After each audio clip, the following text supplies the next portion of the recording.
OK, so Joe Biden has urged the American public to let him finish the job in a speech to union workers. That was in Washington yesterday.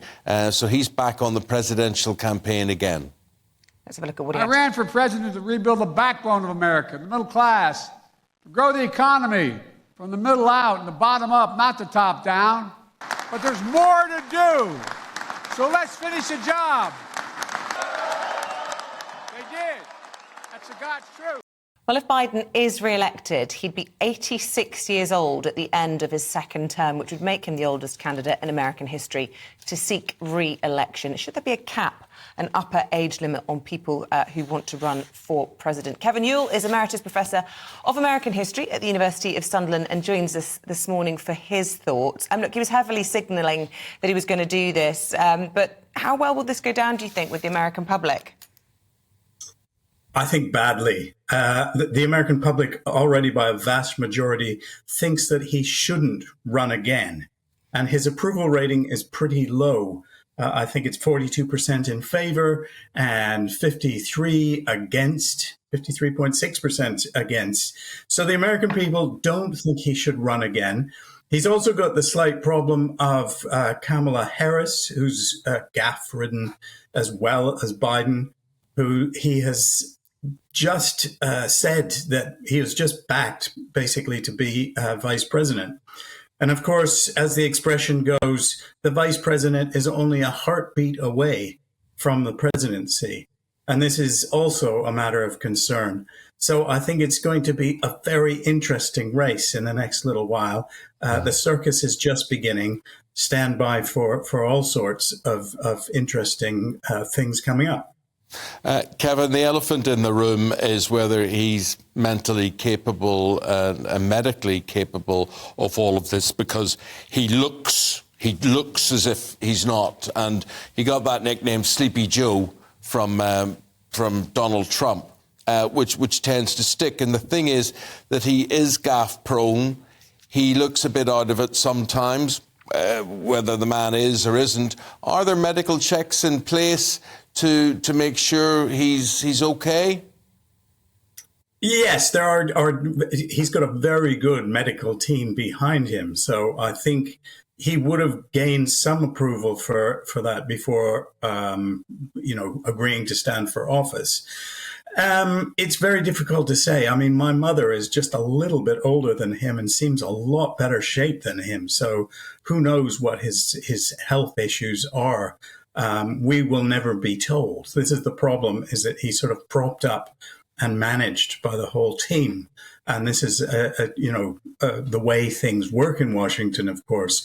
But I think in the end, they must have approved his decision to run again. There's also the question of who else could possibly stand. Perhaps the biggest other Democratic candidate is Robert F. Kennedy, who's a nephew of the famous Kennedys. And he was an anti-vaxxer. So this is sort of ruining his chances in many ways for the presidency in 2024. So it's a very difficult one. The very unpalatable idea is that we're going to face is that it's going to be Biden versus Trump again. I just wanted to pick up on, the suggestion that he might not be with it. I mean, his record suggests otherwise, doesn't it? Given the fact that, we're expecting this red wave in the midterms and that really didn't materialise. And a lot of people say, OK, he might be quite different from Obama in that he's not presenting himself particularly well and delivering his messages particularly well. But he is actually an effective politician in terms of bipartisan reach and actually getting bills through.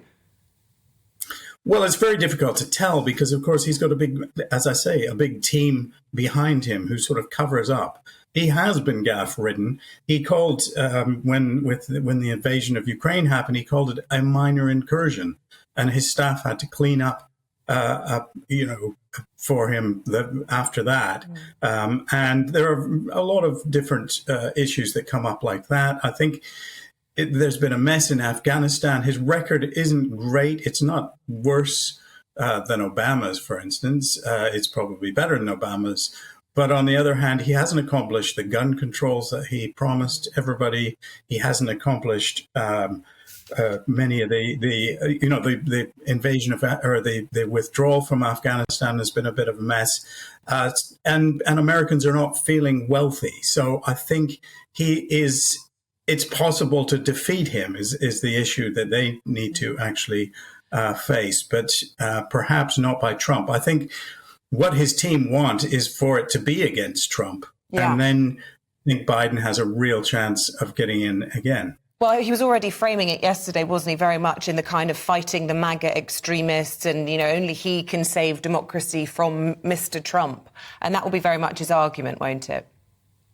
Yes, he's going to stoke up the culture wars, which is really unfortunate. I think this is a really bad thing, both here and in the United States. And I think he's going to stoke up the culture wars and try and get his core on side, at least for the primaries that come up